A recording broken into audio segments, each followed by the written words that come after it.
तैयारियां तो दिख रही हैं, बड़े बड़े स्पीकर लग गए आम आदमी पार्टी वाले। वो स्पीकर जो चुनाव जीतने के बाद बालकनी में आकर केजरीवाल एंड टीम खड़ी होती है और उसके बाद जो है वहां से भाषण देती है। हमारे साथ काउंटिंग सेंटर से अनामिका पांडे जुड़ रही हैं। अनामिका, अगर आप तस्वीर दिखा सके काउंटिंग सेंटर में किस तरह की तैयारियां चल रही हैं, क्या हलचल है वहां? सोहेल, मैं इस वक्त नई दिल्ली विधानसभा सीट पर हूं, जो सबसे हॉट सीट मानी जा रही है, क्योंकि खुद अरविंद केजरीवाल इस सीट से मैदान में हैं, प्रवेश वर्मा उनके सामने हैं, वहीं संदीप दीक्षित पूर्व मुख्यमंत्री शीला दीक्षित के बेटे यहां से हैं, जो लगातार आम आदमी पार्टी को घेर रहे हैं।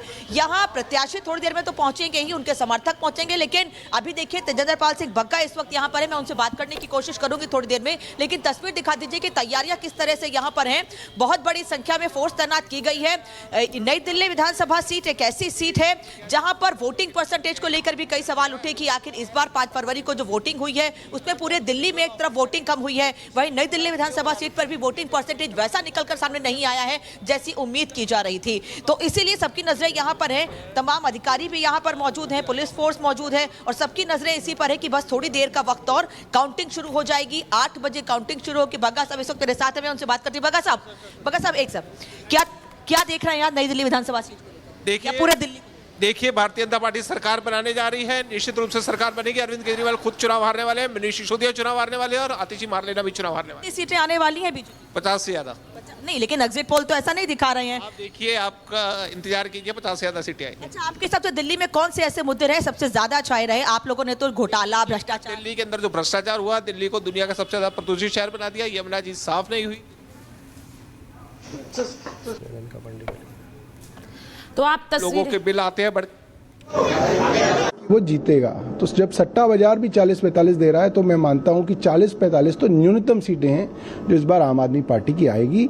और मैं अपने सभी कार्यकर्ताओं को कहना चाहता हूं कि वोटिंग के दौरान जिस तरह से आप चौकन्ने रहे, उसी तरीके से काउंटिंग के दौरान भी आप पूरे चौकन्ने रहेंगे और वीवीपैट की पर्चियों की गिनती कराने के बाद ही काउंटिंग स्टेशन से बाहर निकलना है। हम सब लोग आप लोगों का इंतजार करेंगे। ये मत सोचिएगा कि बाहर जश्न शुरू हो गया, आप वीवीपैट जो है छोड़ दें, वीवीपैट की काउंटिंग करा के बाहर आना है। सर, अरविंद केजरीवाल जो नेशनल उन्होंने फॉर्म सेक्टर 17 सी डाटा को लेकर सवाल उठाते हैं, उस पर इलेक्शन कमीशन ने कंसर्न करते हुए कहा कि जो इंफॉर्मेशन थी वो दी गई है, सिर्फ एलिगेशंस है। क्या कहेंगे? देखिए, चाहे वो पुलिस हो, चाहे वो एसीबी हो, चाहे वो इलेक्शन कमीशन ऑफ इंडिया हो, ये जो भी लोग इन पदों पे बैठे हैं इन्होंने अपना कोई नुकसान नहीं किया, क्योंकि इनकी कोई ऐसी पर्सनालिटी नहीं थी कि इनका कोई नुकसान हुआ हो। मगर ये जो इंस्टीट्यूशंस थे, जो देश की आज़ादी के 75 साल में ये इंस्टीट्यूशंस डेवलप हुए थे, इनकी एक साख बनी थी, इनकी एक न्यूट्रलिटी बनी थी, उस न्यूट्रलिटी को इस तरीके के लोगों ने और इस केंद्र सरकार ने खत्म कर दिया। लोगों ने एक विश्वास किया था कि जब डबल इंजन की सरकार दिल्ली में बननी चाहिए, वो उसके लिए शायद वोट दिया है और वो अगले कुछ घंटे में चीजें सामने आ जाएगी। लेकिन हमें पूर्ण रूप से विश्वास है कि दिल्ली के अंदर भारतीय जनता पार्टी 50 सीटों से ऊपर जीतने जा रही है और मोती नगर के अंदर भी भारतीय जनता पार्टी का परचम लहराने जा रहा है, ये लग रहा है।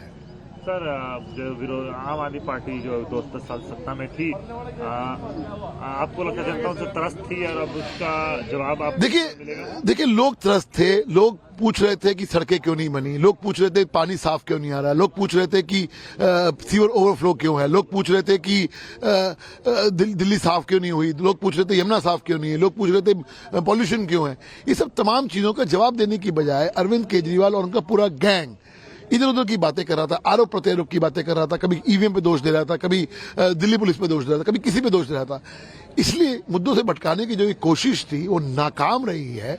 और मुझे लगता है कि आज जो रिजल्ट आएगा अगले कुछ घंटों के अंदर साफ हो जाएगा कि भारतीय जनता पार्टी का 27 साल के बाद दिल्ली के अंदर वापसी हो रही है और जो डबल इंजन की सरकार है, केंद्र में मोदी जी और दिल्ली में भारतीय जनता पार्टी का मुख्यमंत्री बनेगा तो डबल विकास होगा, ये साफ लग रहा है। सवाल है, ये जो आरोप लगा रहे हैं कि बीजेपी उनके विधायक को तोड़ने की कोशिश कर रही है, ये पैसे खिला रही है, मुद्दों से भटकाने की कोशिश नहीं है तो क्या है? अभी विधायक आज चुन के जाएंगे, क्या होगा क्या नहीं होगा ये तो बात की बात है। जिनके जो आरोप लगा रहे हैं, जिनके ऊपर जो आरोप लगा रहे हैं, क्या वो खुद जीतेंगे? उनकी गारंटी है क्या?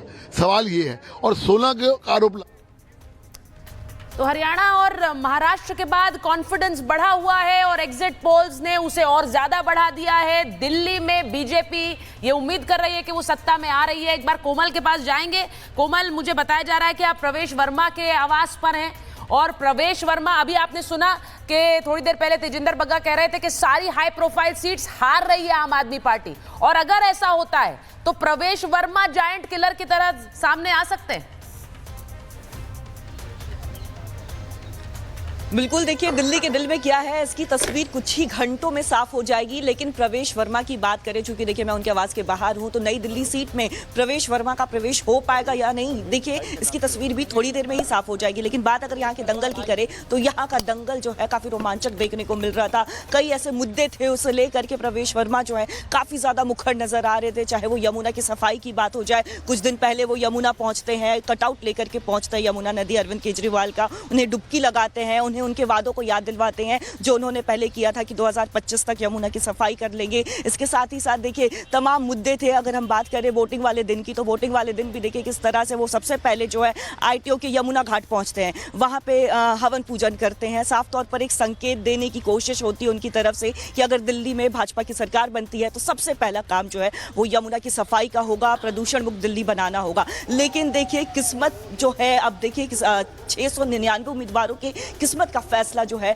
वो आज होने वाला है। साथ ही साथ अगर हॉट सीट की बात करें, नई दिल्ली सीट की बात करें, तो देखिए यहां से जो मुकाबला है वो त्रिकोणीय है। अगर हम बात करें तो 2 पूर्व सीएम के बेटे यहां से चुनावी मैदान में हैं, तो खुद एक पूर्व सीएम अरविंद केजरीवाल चुनावी मैदान में है। तो ऐसे में देखिए तस्वीर कुछ ही देर में साफ हो जाएगी। पहला रुझान जो है वो चंद मिनटों के बाद आ जाएगा। जिस सीट पर आप हैं वो हाई प्रोफाइल भी है, सबकी नजर उस सीट पर भी रहने वाली है। हमारे साथ लोमस लगातार बने हुए हैं।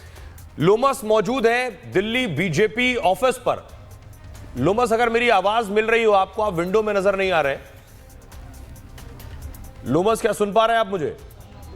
बिल्कुल आपकी आवाज मिल रही है। लोमस, जरा तस्वीर दिखाइए जरा। सुन पा रहा हूं आपको। वहां क्या तैयारियां चल रही, क्योंकि हम देख रहे हैं कि आम आदमी पार्टी के दफ्तर में तो तंबू लग गया है अभी से, और स्पीकर्स भी आ गए। बिल्कुल आपने सही कहा, आम आदमी पार्टी के दफ्तर में तंबू जरूर लग गया है, लेकिन बीजेपी के दफ्तर में एक अलग ही रौनक देखने को मिल रही है। आपको पहले मेरे विजय तस्वीर दिखाएंगे। यहां पे आप देख सकते हैं एक पॉजिटिविटी, जीत की पॉजिटिविटी यहां पे दिखने लगी है, और यहां पे सभी जो सीनियर नेता हैं उनके कटआउट लगे हुए हैं। यहां अलग ही रौनक देखने को मिल रहा है। कुछ देर के बाद जब रुझान आने आएंगे तो अलग ही रौनक यहां देखने को मिल। पहले मैं अपने विजय कहूंगा एक तस्वीर 360 डिग्री में दिखाएं। जो बड़े बड़े सीनियर नेता हैं उनके कटआउट लगे हुए हैं। आज पूरी तरीके से जो दिल्ली बीजेपी है वो सजा हुआ है, और अंदर की तस्वीरें आपको और मैं दिखाने की कोशिश करूंगा। जैसे जैसे रुझान आने शुरू हो जाएंगे वैसे वैसे जो चमक है वो यहाँ पे दिल्ली बीजेपी में बढ़ता जाएगा। और क्योंकि जो